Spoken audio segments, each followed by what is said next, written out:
Oh yeah, I mean we're not in it. This is the new thing. It's not like a reboot. It's like a prequel. It's going back to the books. But all of us from the show, we're all just kind of sitting there with our popcorn on the edge of our seats, waiting to see how does this come out and who are they going to get for Laura and what's it going to be like. We're all totally jazzed. We're on board. We're in. I love it. I love it. I love the books. I mean, so many you're gonna love generations this of us. one. It's going back to the books. I think all the history people and the book people are going to go gaga.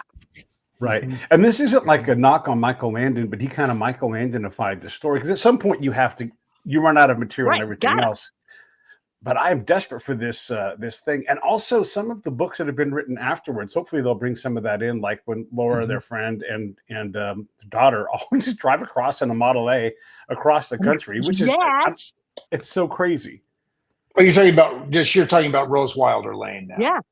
Right. Yeah. Well, she was really a hugely successful writer and led her mother into the whole writing adventure because she was very concerned about how her parents were going to support themselves. And she knew that her mother had stories and she encouraged her mother to write those stories. And her mother became quite a wonderful writer. And I think Rose was a huge part. And this has been a big dispute in Laura world for a long time, but I think that the thinking has really evolved to the understanding that Rose was a very critical player in her mother's writing adventure and the ultimate success she had doing it. And that later stuff when, they go to the Pan Pacific Exposition and all that stuff, the stories go on endlessly because, Laura writes, 9 books. But then, there's the stories when they move to Missouri and when she hangs out with her daughter, which all got added to the canon of the whole thing. And then, Pioneer Girl, which was the original autobiography that became later the Little House books. There's so much historical stuff to draw on there. You could just keep making Little House on the Prairie over and over again forever, technically. Yeah.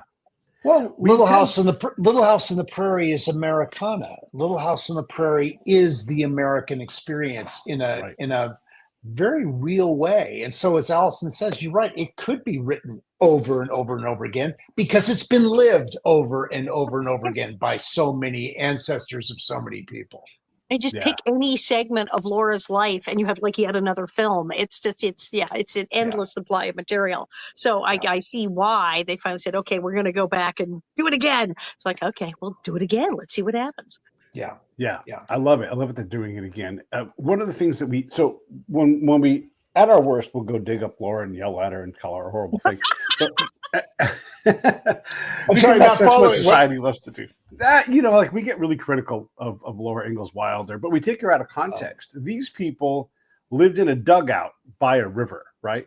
And to understand that and to survive fevers, to go blind in that era. I mean, there's a lot that we don't get about how hard it was to even just stay alive, to put a plow in land that was free. Like, that's not the best land often. It's the land you have to work hard. That's why they're giving it away, because it wasn't any good. But what's amazing about Laura, everyone says, well, in the time period she's writing about, everybody kind of hates everybody. But for instance, in Little House on the Prairie, she's super young. And when you realize that the events in Little House in the Big Woods actually took place after Little House in the Prairie, she switched around. She was practically a baby when they were in Kansas. She was like 3, 4. She wasn't 8 years old or 9. She was a tiny, tiny little girl. Yet in Little House on the Prairie, she's having these very long, complex conversations, arguments with her mother about the Native Americans. And she's taking their side and saying that they're not being treated properly and that her mother is being overly hostile. Like, yes, we understand you were there for the wars and a lot of people were killed, but these are the good people who have helped us. And Pa has had interactions with the local Native Americans. It's all been great. And you need to get off it and be. She was 3. She was not having these conversations. So that means that in the 1930s, when people still weren't terribly friendly with Native Americans, Laura Ingalls Wilder sat down and decided to write that and put that argument in there defending Native American rights, which is kind of like, wait a minute. She's clearly pro-Native American Indian rights. What the? So it's a little confusing because then the people saying, "Oh, she's anti-Native American." Really? No, that doesn't work. No, I think Allison's right. There is so much that, when taken in isolation, which of course it's easy to do in the time, any time that we're living in is isolated from the larger period, the larger context. I think Laura, I think Laura did take a shot in Little Town on the Prairie for the Blackface Minstrel Show. There was, that was half a page in the book, but a huge pushback ultimately on that experience. But at the time that she wrote about this was not an uncommon occurrence. And I think what's been lost in so many of these conversations is that these are teaching moments. These are opportunities for us to look at where we've been, where we are, and to be able to project where we're going. I think throughout our culture, we are very strategically, and unfortunately not to our benefit, erasing the past so that we're not accountable for it, so that it's not part of the conversation that allows us to see where we've been, where we are, and where we're going. And I think that's very unfortunate for all of us that we're doing. It's there for us to learn from. Absolutely. Yeah. And then also there's moments in the book when sometimes if I feel like it's gone astray, I go, is this a Rose moment? Because there's moments totally in the books where I go, and now Rose is talking. Okay. Because you can just tell. Like we're having a Rose episode suddenly. They were very much, Laura and her daughter were very much thought of as libertarians, and that, in the common that they were very much sort of anti-government. I think in Farmer Boy, there's during the 4th of July celebration, there's a whole passage about people yelling against the government in as much as they're also saying the Pledge of Allegiance and singing patriotic songs. But then there's also some voices against, and I think that is a Rose argument. Yeah. There's a lot with that. I mean, the understanding the context of the time. If we want to get offended, I can go look through my grandfather's yearbooks from Inglewood High School, and guess what? There's minstrel shows in there. People are people in the time that they're in, and look, when I was a kid, all right, I'm 55 years old. You guys have got to say how old you are, but we had a thing called, during Spirit Week, the slave sale. And other students could buy other students. And then you would have to do all kinds of ridiculous, you would be, lightly hazed, maybe made out with, all kinds of things, right? But if you just look at that one moment and say, this is what Pete was, like, no, it was a great time. It was fun. It was a chance for people to do crazy things, but also horribly inappropriate if you look at the slave connotation, right? Yes. Yeah, it's different. I think we all become shocked by these things, or we can become shocked by these things. But the more you look, the more you realize these things, all the things that we are shocked about have deep roots in a cultural evolution.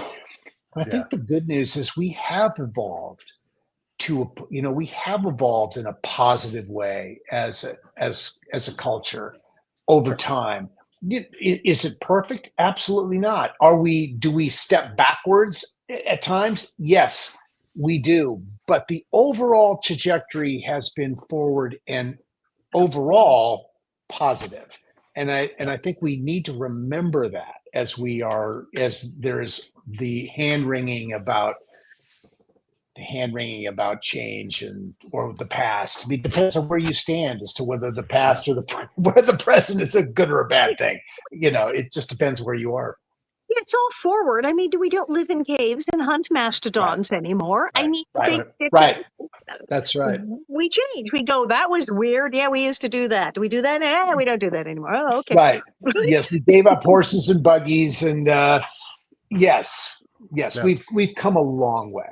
We've come a long way. And there's also the things, again, like we lose track of these things, but Laura, her friend, and her daughter in a Model A drive across the country when there weren't even roads. They drove through revetments. And so like, hey, women have been doing amazing things for a long time. We didn't invent that here in the late 20th century, early 21st century. There's been incredible women who have done things. And if we allow them to be the people of their time, man, there's good and bad, of course. Oh, Laura was very much a leader, and look what Rose accomplished. Yeah, these were very, very forward-thinking women. Yeah, yeah. Dean. No, just, one of the things that's so amazing about Laura's life is she crossed the prairie the first time in a covered wagon, and at the end of her life, she flew across the country in an airliner. Amazing. Yeah. It's a pretty extraordinary evolution that she lived through. I mean, we've all lived through huge advances of time, but I think that period that she lived through in terms of electricity and the telephone and flying across the country and all these things that were never conceived of in her lifetime, in her early lifetime, that are really the foundation of the life that we live today. And it's evolved, but the foundation was forged then. It was the Pony Express, and then cross-country telephone communication. It's incredible. Yeah, yeah. The when I think about so again, I'm 55, so I didn't quite hit Rose's life, and about 10 years short of Laura Ingalls Wilder's life, but.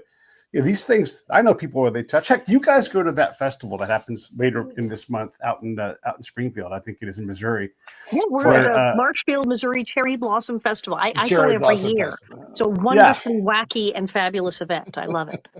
One of the guests who's been there, and that guy is still alive, is a grandson of President Tyler, who was a president in the mid-1800s, and that person is still alive, a grandkid, right? Yeah. This country is young. It is so young. Well, that's what Cherry Blossom is all. It's a history nerd's dream. It's presidential descendants, panels on everything from the Titanic to the Dred Scott decision. I mean, it's all there, all this historical stuff. And then like this really random assortment of celebrities. We have some Little House folks, some Waltons, and then Patrick Duffy, because he can. I think this is probably Patrick Duffy's first visit to the Cherry Blossom Festival. I would think it is an interesting assortment of people. It is unlike any other conclave of popular television culture, television. Because yes, as Allison said, it's very focused on presidential history.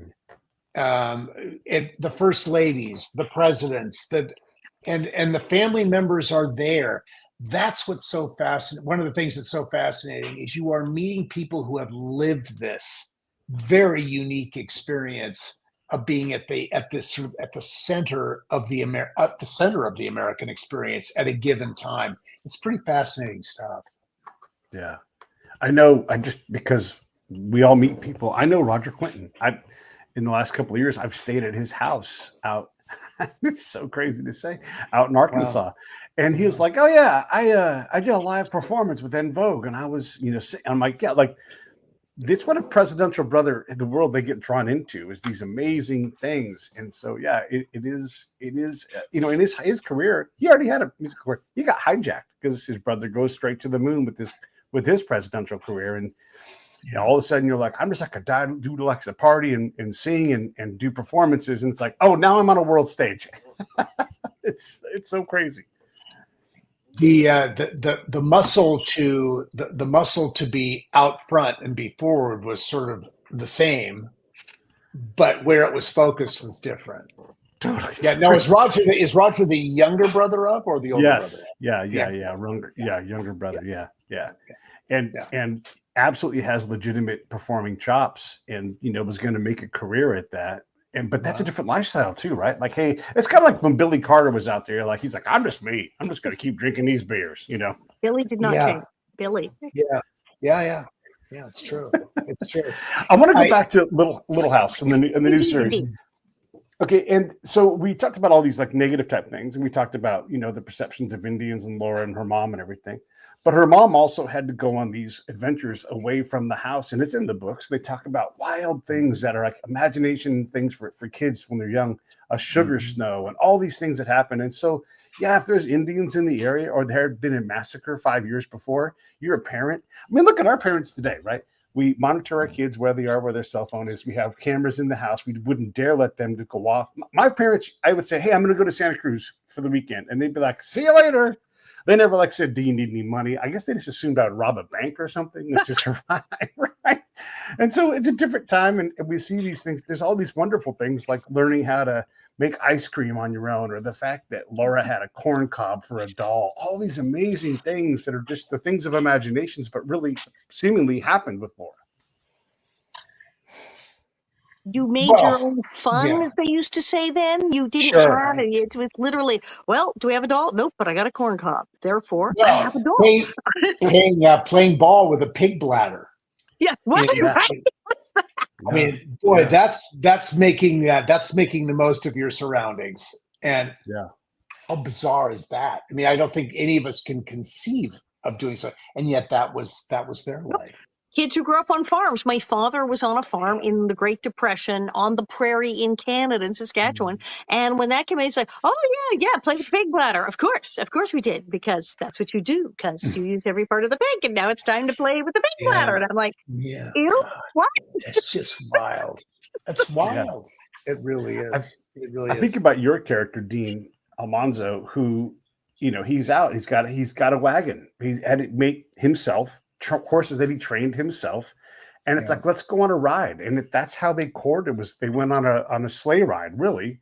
And you think about these things, and again, you can see it, and that's why this story is so powerful, because I want to sit under a blanket with the sweet young girl next to me and have these conversations and trying to figure out life. And you're just all in these kind of lives too. Like, I'm reading about Davy Crockett right now, this great book by Buddy Levy.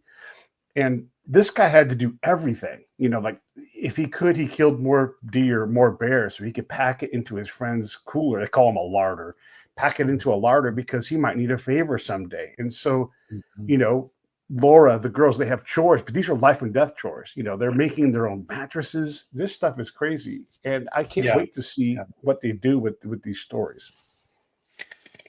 Well, I think to your point, Pete, the new series is going to be more, I think, tied to that. Laura, when Laura wrote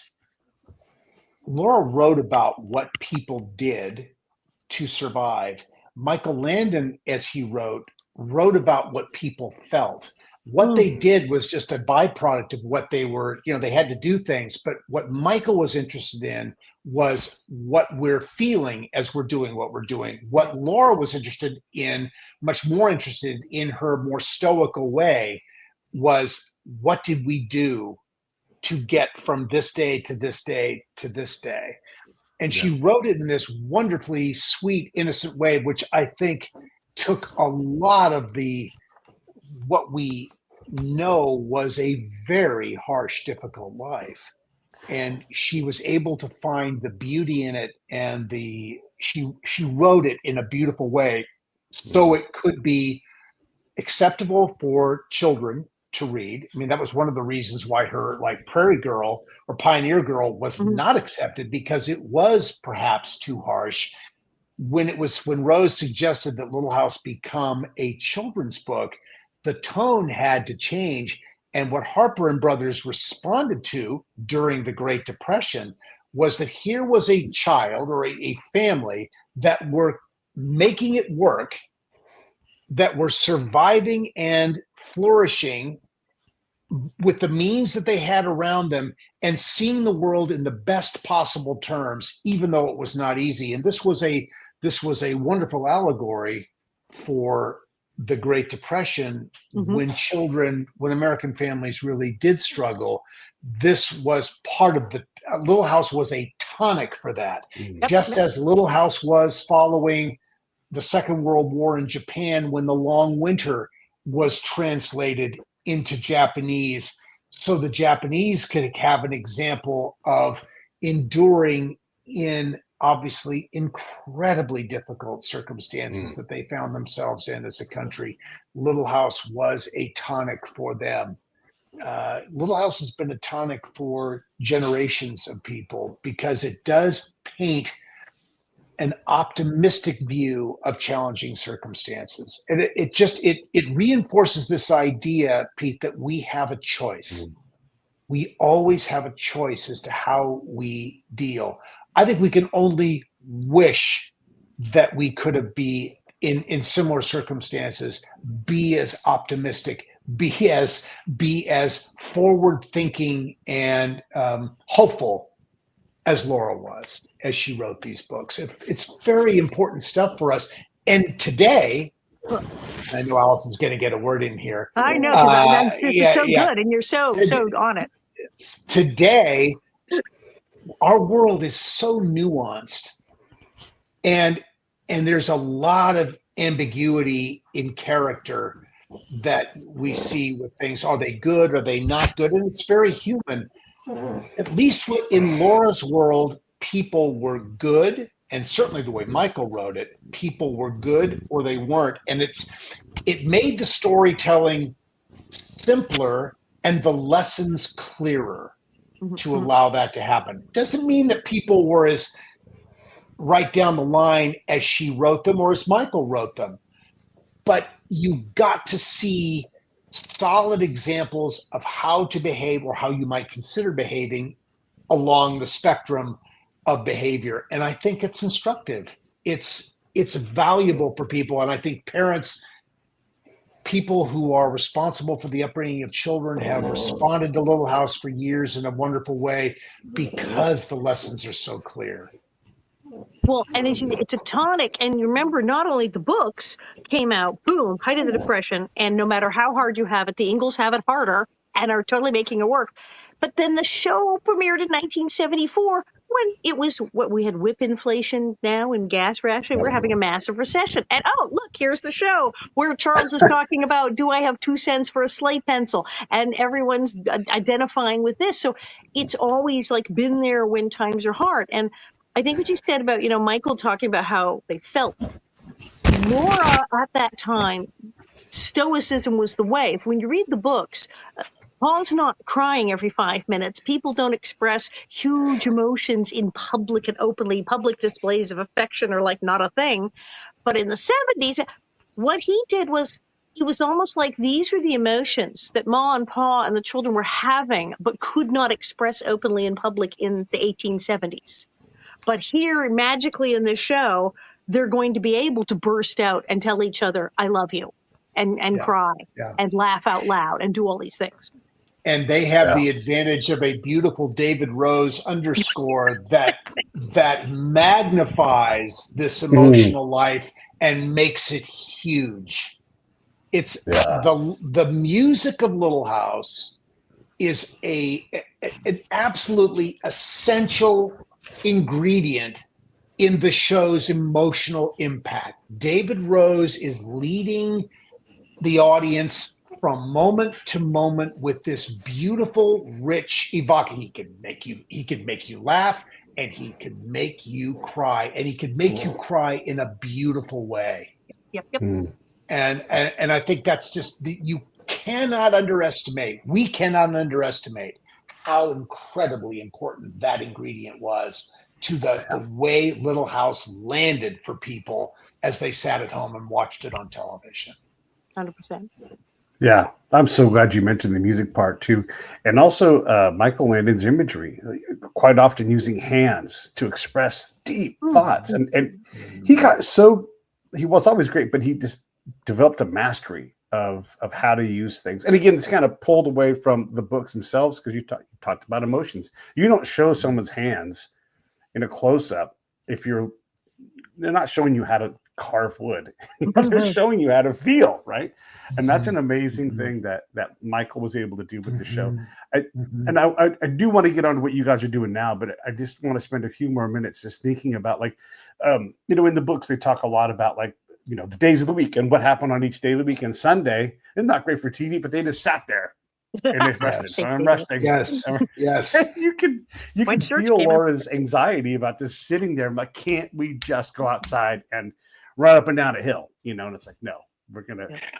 Did the show really focus on sitting still on? I mean, look, Ma was talking about today is Sunday. Definitely the books did. Yeah. Michael. Ma and Pa had a moment in what was it, Harvest of Friends, when Maz goes off to church on Sunday, comes home, and there's Pa in the field plowing because he's got to get it done. and it's Sunday, and she's really upset about it. Yeah. But there weren't many of those moments. Nope. There weren't many of that kind of moment. On the show, they made it clear you were not to work on a Sunday, and Sunday was the Lord's day, and everybody went to church. But it was more festive. It was more modern. They were church picnics and after-church parties, and you could absolutely hang out at the house and make cookies or hang out in the yard and have fun. But you still had to, you had your Bible period. Whereas in the books, literally everything came to a grinding halt. You went to church, you came home, you sat, you read the Bible, and then often went back to church for like an evening service. And so in the books, it's like really harsh. But yeah, on the show, we had like after church picnics and things. That was okay, as long as you didn't do any work. Yeah, sitting in a corner, listening to the clock tick tock would not have been really visual for television. Would have been great for a short scene. Yeah, right. But you couldn't live on it for very long. Or a dark Swedish film, but it wouldn't not episode on television. You couldn't do that. Yeah.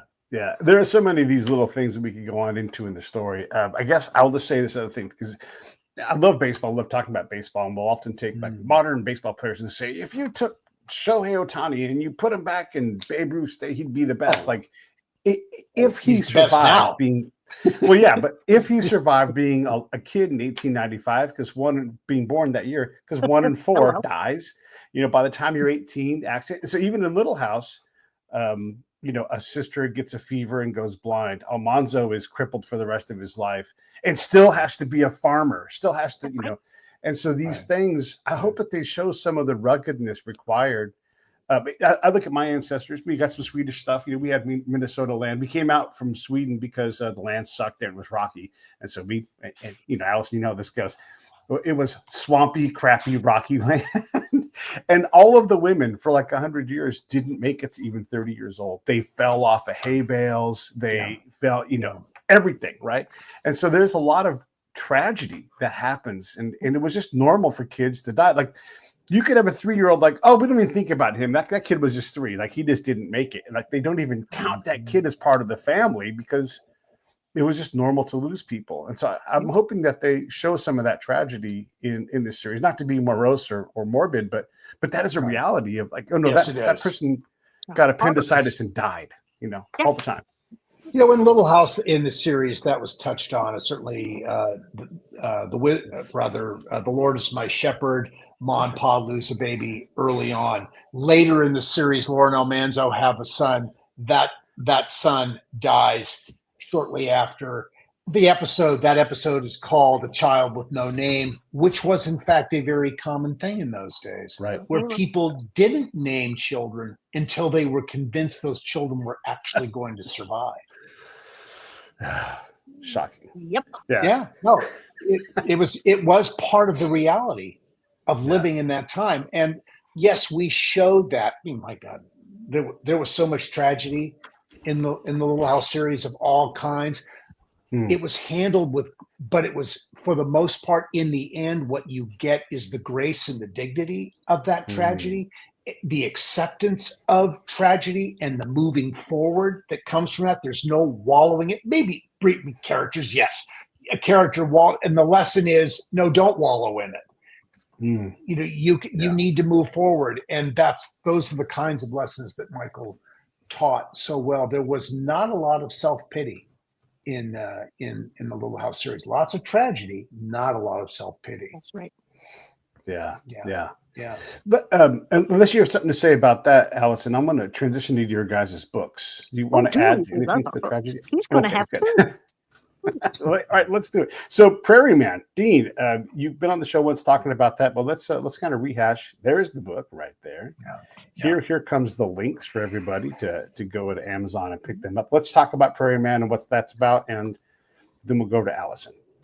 So, Prairie Man came about as a result of me thinking in 2022, the 50th anniversary of Little House is just a few short years away.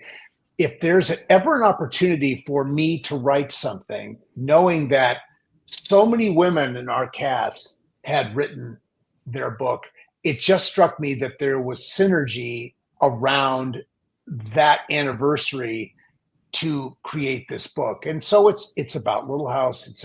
It's about my life pre and post Little House.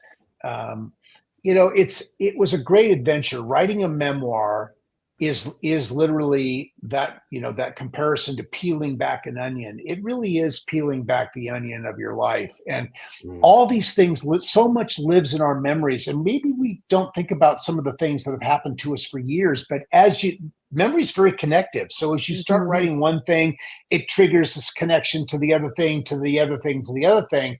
And you can go down pretty deep if you're looking to go deep, or you may not be thinking you're looking to go deep, but it can get deep because memories do connect. And that was a really fun adventure. Well, of course, Prairie Man has been out since June of 2024. It will go to soft cover in November of 2025. And I'm in the midst of writing a new book now, and it's called Living the Prairie Way. And I think it's much more observational about themes and values and the lessons that Little House taught to people, the lessons that are available in the whole Little House world, whether it be the books or the series, and how those lessons can, if heard, reverberate positively in our lives today. So that is the focus of this new book. And I will tell you, it's much harder to write a book like that than to write a memoir, because you have to put it all together. My life is my life, and I could write it down. I have to be crafted. It has to be spun up in a way, but I know that story. This other story is much more thinking involved in making that connection. So it's really, this is going to be a fun adventure, much more challenging, and I think hopefully interesting to people who love what the values of Little House are. So that's books for me. Allison? Yeah. My, that thing is still selling. I just got like numbers on the sales of the audio book and the paperback the other day. And I was like, still, that's this year. Okay. They can't get it It's up a great with everything. title. Well, exactly, the title. And someone said to me early on, they said, "Did you get any flack from the publisher about the title?" And I said, "No." They said, "Best damn title anybody's brought in all week." It was, and it's so funny because it really comes from the website. I joke about bonnetheads.com, my website. It's Howie Green Design of Boston put together a website. And when he did this is like 100 years ago, just getting websites. As a joke, he called it the official Allison Arngrim Confessions of a Prairie Bitch Nellie Olson website, because he thought it'd be funny. And it really stuck. And so when I started my one-woman show, it was Confessions of a Prairie Bitch. And that took off. And then when I met a literary agent who said, "Is there a book to go with the show?" And I like, "There could be." And so, book, what's it called? Yeah, the book's called Confessions of a Prairie Bitch. And then they said, "Well, we need a longer title." And I said, How I Survived Being Nellie Olson and Learned to Love Being Hated. Which, that's awesome. A handful of people have figured out that it's a Dr. Strangelove joke. Oh. How I learned to stop worrying and love the book. Yeah, I love it. I was like, "Can I do Dr. Strangelove joke?" Yes, I can. And so it was just, and it worked. It's really, people really like it, and they tell me so, and they come to the events and they want it again, and they write to me. And I said I wouldn't do a book until I felt I could really tell the truth and just throw everything in. And I did throw in everything in the kitchen sink. I put it all in there. And I'm glad I did. I think it came out really well. And then the one-woman show's just been going and going. And the one-woman show's changed so many times. It's like a totally different show, but we're just still calling it Confessions. It's like Confessions 2025. We add things. And of course, the Q&A section is in there. But that still happens. As I said, Mother's Day, always Mother's Day in New York. The 11th, May 11th in New York at the Cutting Room. And then it's off to Nashville and Louisville. But it's just, I don't know. I hit a nerve. I made the bestseller list, so happy. And I should warn you, Dean. Remember, I warned you about how crazy things get. The paperback, I did not expect it. They said there'll be a flurry of activity when the paperback comes out. Flurry, I wound up on The View. It was like more than a flurry. It was like actually a cataclysmic explosion of activity when the paperback came out, and like hasn't let up. So warning, you might want to brace yourself for the day the paperback comes out. Just saying. Okay. Well, that will be exciting. I know we're going to be writing a sort of an addendum chapter for the adding it some, so there's some new little tidbits in the paperback, but I think I'm looking forward to that. This has all been quite the adventure, and a fantastic way to talk to people who love what this material is all about. And there's something in that too that I wanted to ask you guys about. There's a friend of mine did a documentary called The Gift, and it's about a guy named Jason Dunham who in Iraq jumped on a grenade and gave this gift. Gosh, it makes me emotional talking about it. He gave this gift of his life and everything that comes with it to this unit. And so this unit is forever bonded. Like, we're all in units in the military. It's not like, oh man, it's so precious. So, like you go, maybe you have some nostalgia, but that's it. But when Jason jumps in that grenade, he gives these guys a number of gifts by just simply giving his life. And so you guys have a similar thing where you're required to know the books. You have to know the episodes. You really belong to this world, because it's not like you did a show and moved on to something else.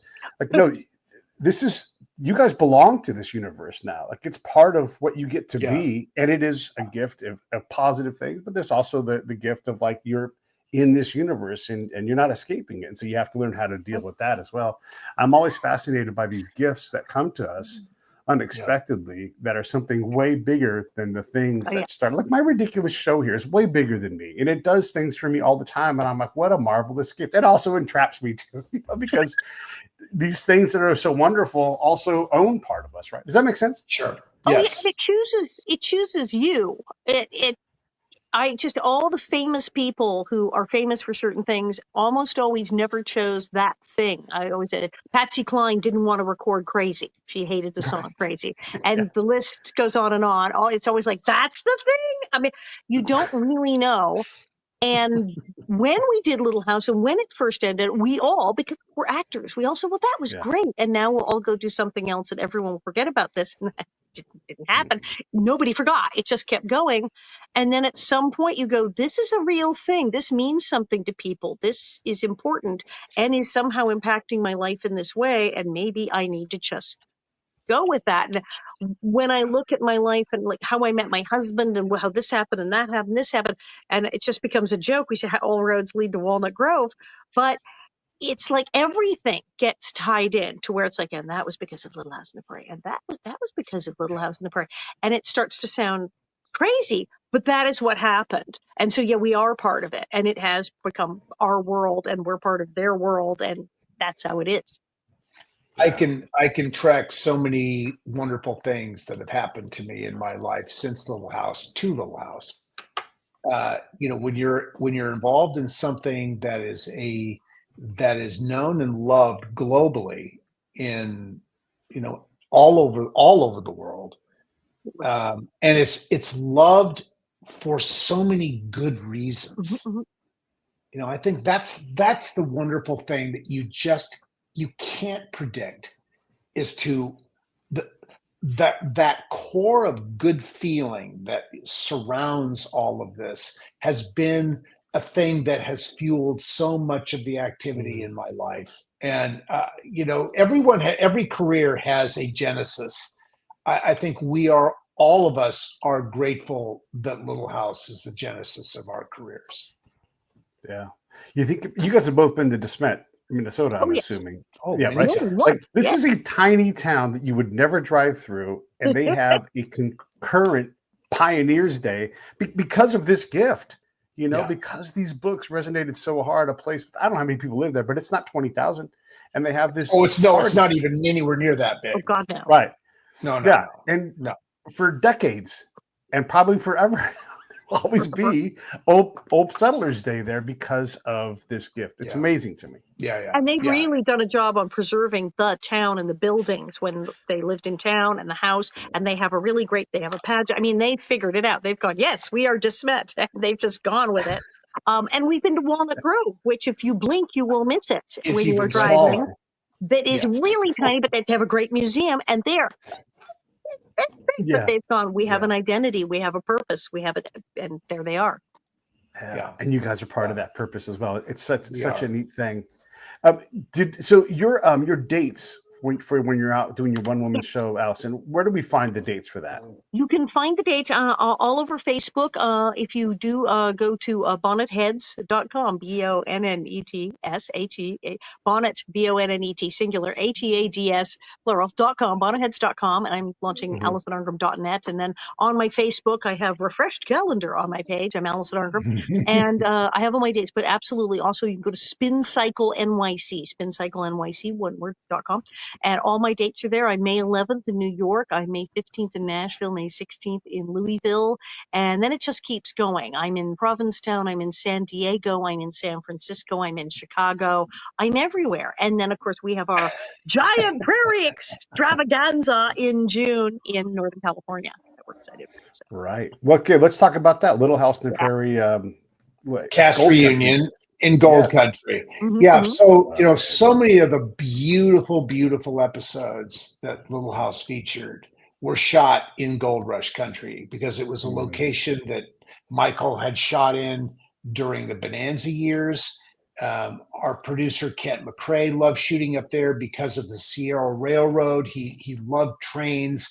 The beautiful Sierra Railroad steam engine that's an 1890s steam engine is still there, still runs. We're doing an event connected to that train. We're doing a wine and cheese ride on the Sierra Railroad, which should be beautiful. I mean, just to see this engine chug into the station in Jamestown and take us all on a ride, I think it's going to be really fun for people. It's, that steam engine was in every episode where a train was featured in the show. Jamestown, or rather Columbia, where the major part of the event is taking place. Jamestown is Saturday afternoon and evening, and Columbia is where for the 3 days, the Friday, Saturday, and Sunday, the home of the event. Multiple episodes were shot in and around Columbia. We'll be able to show you where those places are. We're having our VIP meals in a restaurant that was shot in the show. It looks exactly the same. I think people are going to love that. There's a blacksmith who's making shoes he's got the fire and the whole thing going all the time. There'll be stagecoach rides. We have our panels. We have meet and greet sessions. Columbia is a museum to the 1880s. And this is exactly the time that Little House took place. It's a special location. The train is amazing. The number 3, and it's obviously our Little House train, but it was also Back to the Future. It's been in so many movies, and almost always the number 3. And I call it the hardest working train in show business because that train, you just go, this is funny. It's like the same train I saw. Yes, it is. Because how many perfect condition, fully functioning, authentic steam trains are there? There's only so many left and only so many that are working. And so here it is. Everybody uses this train. It's the train. And you can get on it and have wine and cheese with us. I love it. Yes. I love it. Yeah. That's going to be fun. You can check out littlehousegoldcountry.com to find information about the event and buy your tickets if you choose to come and be with us that weekend. I think it's going to be a really, really fun weekend. And Columbia in early June is leafy and beautiful, and it just should be a great time. Yep. Yeah. The link for that, everybody, is just down over there, Little House. And look in the remarks. You'll see it in there. It'll be in the show notes as well. But yeah, definitely go check these things out. And again, De Smet, Walnut Grove, Columbia, these are dinky little towns. So you're talking an hour east of Stockton. Yeah, and, it's crazy. So, I mean, Gold Country, is it even on a highway? It is Highway 49. Highway 49 goes into Sonora. That's what you got to take. Goes into Sonora. Yeah. You go to look at the map to drive up, because most of us are driving up, and it's like, okay, well, I take the 5, right, and then I take this And then I get off where? And all of a sudden it's like something road. And then you're 49. I'm like, Yeah. wow, okay, we're going out there. But we like that. And we've been, I mean, when you look at like Pepin, Wisconsin, where Laura was born, this big. Yeah. And then even Mansfield, Missouri, where the house is, where she wrote the books. That is not a big city. And we go to all these places and do appearances. And we've done appearances in teeny tiny little towns. And I like it. You know, I have a thing going, I'm always in France. I have a show I do in France. And I do it in small towns. We go out to these very small towns and we say, le même esprit, the same spirit of Walnut Grove, that we find the real spirit of the prairie in these small towns. Yeah. You know, so far, Pete, we've got people from 30 states and 3 countries traveling to Columbia as we're able to look at the metrics on our ticket site. So people are coming from all over to this event. So it's going to be very special, I think. People will be able to stand in the spots that they watched on television for years and and they look just the same. No change. Which is amazing. Yeah. I love it.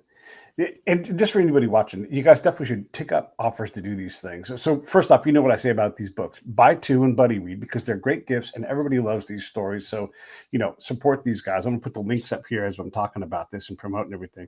But also, like, the opportunity to go out and do something like go to Columbia is cool if you got young kids. Again, this is super fun stuff.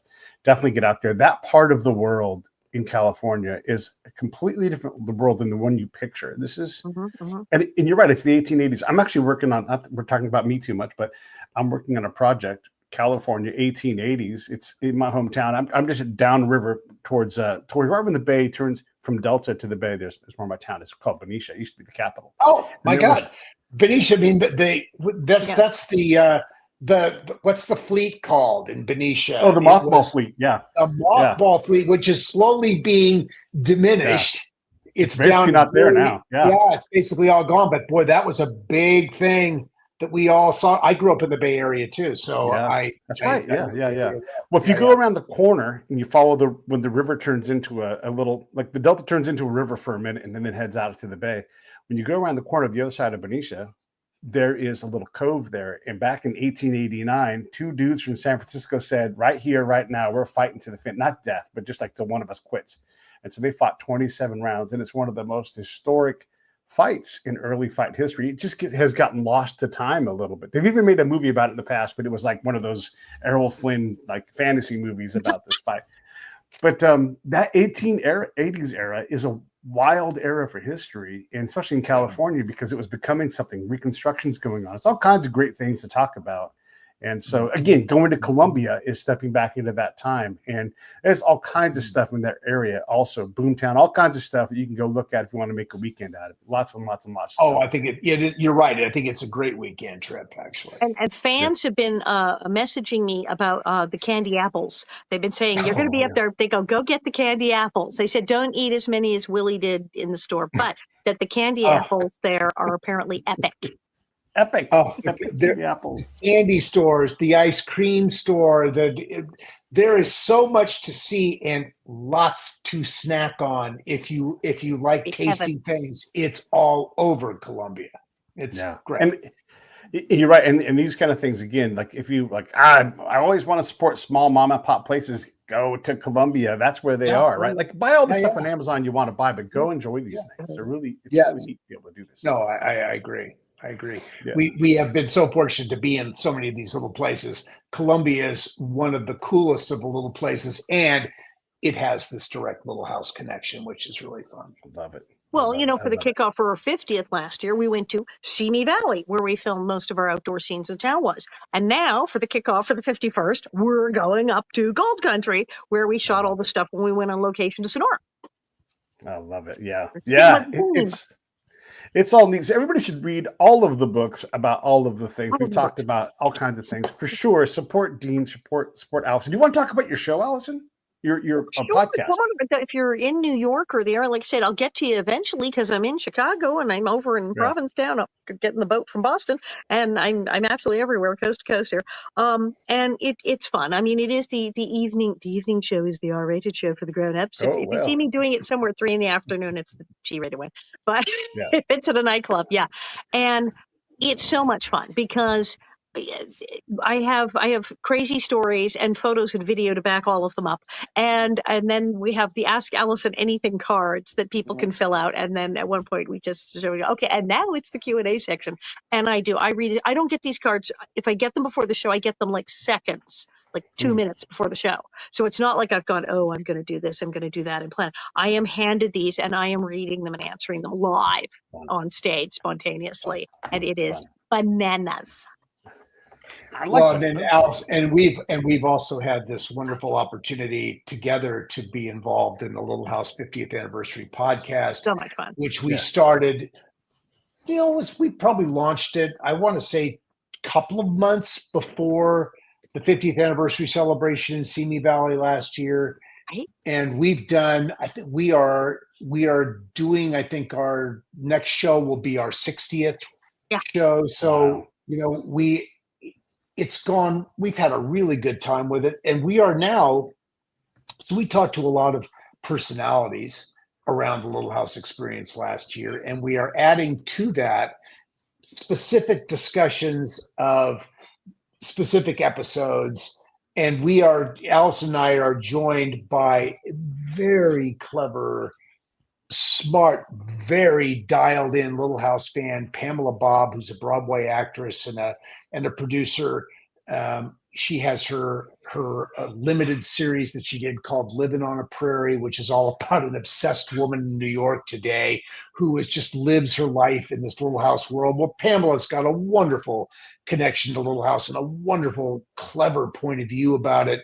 And we've had a great time talking about Little House now into our second season, and on we go. It's so cool. We've interviewed practically everybody from the show, and then we've interviewed people about Little House, people who worked on Little House different capacity, people who've written about Little House in the Prairie, people who are historians who've studied the books and the whole phenomenon of Little House. And we've covered it from every possible angle and are continuing to go just down this whole Little House in the Prairie rabbit hole every week. It's great. I love it. Yeah, and thanks for doing that. I mean, these kinds of stories, I always like to remind people, Billy the Kid was lost, dead, and gone, forgotten, right? Until someone came along and said, who was this guy? Tell me what he did. And then now he's probably the most famous of the gunslinging, type people. And so it takes people like you to not only be part of that world, but also to add something else into it, because there are these people that read the letters and put the books together and tell us these amazing stories that happen after the books where they drop off. And that whole world is just, I love all of it. Even when there's critique, I love the whole thing, because you understand this is it's a story of America and what it was like, from a long time ago, and how, again, like you made the point, Dean, earlier, of how deeply applicable it still is today. These are the foundations. These stories are the foundation of our lives. Yeah. So of course, they are very relevant and important for us to understand where we've been, where we are, and where we're going. I want to wrap it up. Anything else you guys want to talk about? Dean, I'll give you a chance to go for the last word first, and then again, we've done it all. I don't know. Yeah, no, Pete. Thank you for having us. It's very nice of you to do this, and you have an interesting take on things. You're obviously you are very dialed in yourself, and that's really cool. So thank you for that. Well, my pleasure. All right, let me hang this thing up and I'll say goodbye to you guys officially. Everybody else, if I'm fast, will be a show right after this. If not, I'll release it later today. But this one, thank you for watching it. Support these guys. They are awesome people off mic too. So they are good. Thank you to you. I'll see you in a second here. Thank you. Thanks, Pete.